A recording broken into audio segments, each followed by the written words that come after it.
Is it time to replace my ProConnect cartridge? There are 3 reasons to pull a cartridge off. Number 1, there's spitting coming from the end of the gun at the end of a D-trigger. Number 2, there's one chemical coming from the end of the gun. And number 3, there's no chemical coming from the end of the gun. If the gun is spitting, we can take this cartridge off and toss it. But remember, before we grab a new cartridge and install it, we need to inspect the mixed chamber sealing surface and impingement ports before a new cartridge is installed. If we have one or no chemicals coming out the end of the gun, we have a decision to make. We can troubleshoot. If you have time to troubleshoot, we'll get to that in a minute.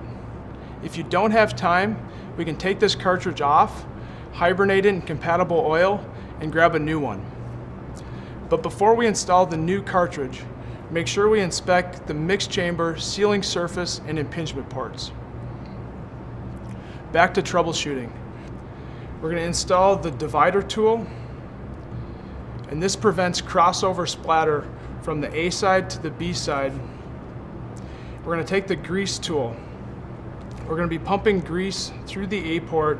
Grease will come through the side seal into the mixed chamber bore. If it goes through the A side, we'll take it off and put it on the B side. We'll be pumping grease through the B side, through the side seal, and into the mixed chamber bore. If grease does not go through the cartridge is bad. We can toss it and grab a new one.